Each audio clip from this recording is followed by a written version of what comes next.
Et avec nous, Rorom Chantal, bonjour. Vous êtes haïtien, vous êtes ancien journaliste à Port-au-Prince et vous enseignez aujourd'hui les sciences politiques à l'Université de Moncton au Canada. Nous sommes la veille du 7 février, 40 ans depuis la chute de Jean-Claude Duvalier, Rorom Chantal.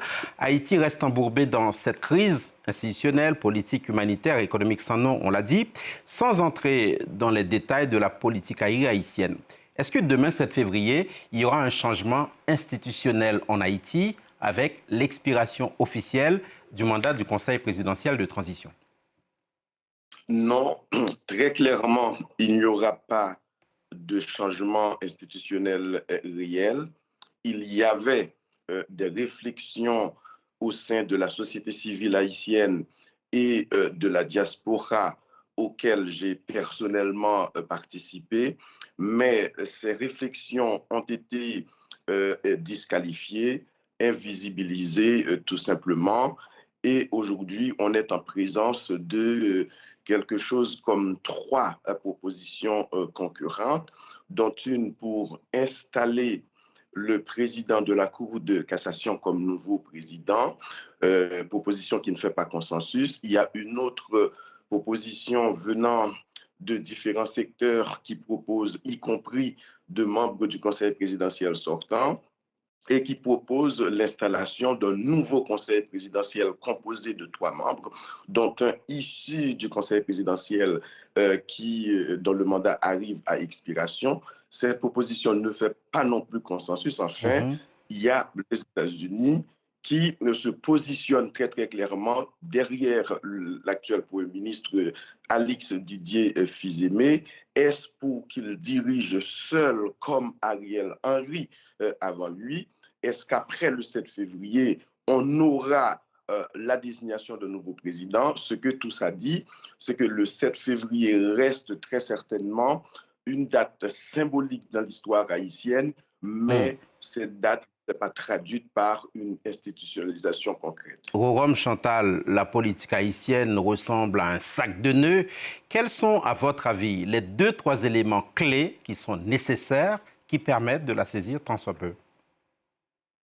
Mais premièrement, l'absence de l'État. Il n'y a pas de l'exercice, il n'y a pas d'exercice du monopole de la violence. Il n'y a pas non plus de structure administrative très très claire et il n'y a pas de fiscalité réelle.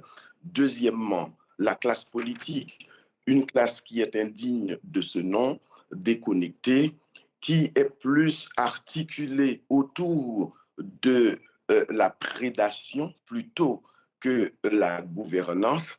Enfin, la souveraineté. Haïti jouit d'une souveraineté profondément limitée. Les grandes décisions se prennent rarement uniquement à Port-au-Prince.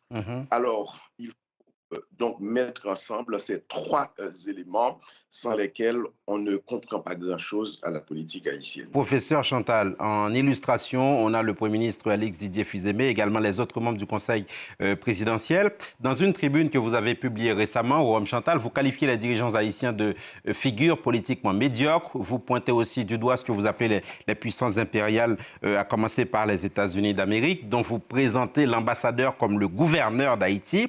Pour dire les choses autrement, et pendant ce temps, il y a des navires de guerre américains qui sont à Port-au-Prince. Est-ce que Haïti est aujourd'hui une colonie américaine? Oui, mais je n'utiliserai pas le terme colonie au sens classique. Mais ce serait naïf et même difficile de nier que Haïti est sous une forme de tutelle informelle. Évidemment, les acteurs étrangers qui sont influents en Haïti n'agissent pas dans le vide. Ils s'appuient souvent sur des relais locaux. En ce sens-là, ce qu'on doit dire très, très clairement, il y a une co-responsabilité dans la crise haïtienne et même, ce qu'il faut souligner, les États-Unis jouissent d'un pouvoir quasi monopolistique en Haïti. On ne peut rien y faire sans l'aval explicite de Washington. C'est pourquoi ce serait une grave erreur que de ne pas souligner cette dimension dans la réalité, dans la crise haïtienne. Mais, Rorom Chantal, pardonnez-moi, est-ce que ce n'est pas un peu facile d'accuser constamment l'autre, l'étranger, l'américain en l'occurrence? Quid des responsabilités internes de ce marasme? Vous avez tout à fait raison de le mentionner. Les étrangers, notamment les États-Unis, mais les autres grandes puissances étrangères comme la France, le Canada, n'agissent jamais seuls. Et même leurs ingérences qui sont dénoncées en Haïti sont rendues possibles par le fait justement de la médiocrité des élites haïtiennes, par leur inefficacité, par leur corruption. En ce sens-là, ce qu'il faudrait faire de la part de ces puissances étrangères, de ces acteurs étrangers, ça serait de favoriser, d'encourager l'institutionnalisation du pays. Malheureusement, ces acteurs s'inscrivent dans une logique de défense de leurs intérêts nationaux définis étroitement, et en ce sens-là, ils portent aussi une responsabilité dans la crise, sans bien entendu oublier les acteurs haïtiens qui sont, à mon avis, les premiers responsables. Rorom Chantal, à ce stade de notre interview, je vais vous montrer deux images. L'une montre le centre-ville de Port-au-Prince qui pourrait faire penser à des endroits dévastés du monde. On va les voir, ces images-là. L'autre montre la deuxième ville d'Haïti, le Cap-Haïtien, le centre de cette ville devenue un peu de facto la nouvelle capitale d'Haïti. Comment expliquer ce contraste?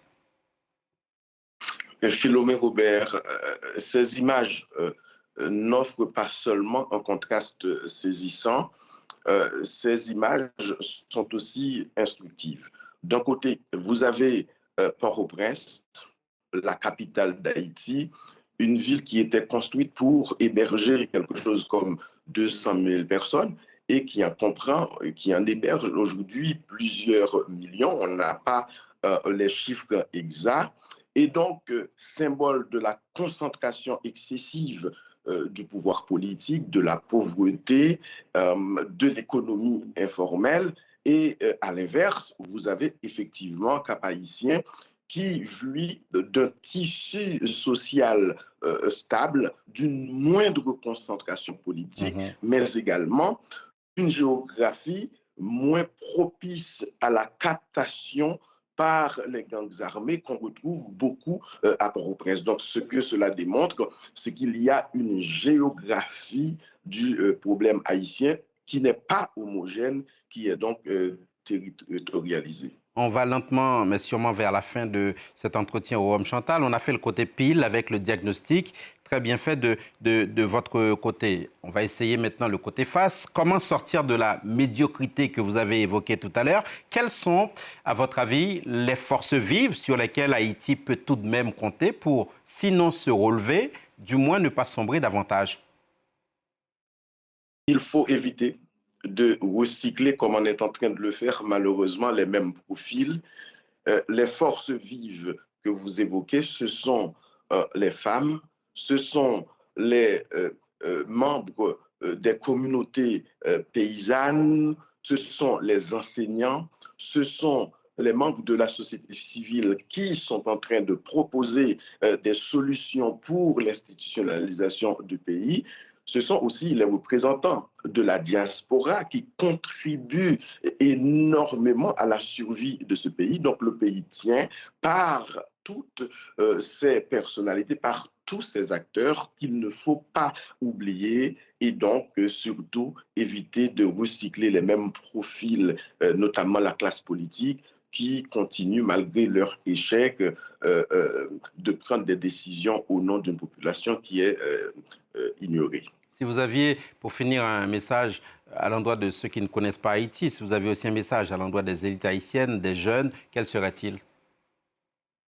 Mais tout d'abord, aux élites, je veux leur dire que l'histoire les jugera sévèrement parce qu'elles confondent souvent gouvernance et prédation.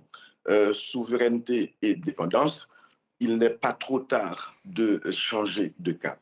Aux jeunes, je veux leur dire que Haïti n'est pas perdu, comme on tend à le croire. C'est au contraire un pays qui est séquestré, qui peut être reconquis et il faut y travailler.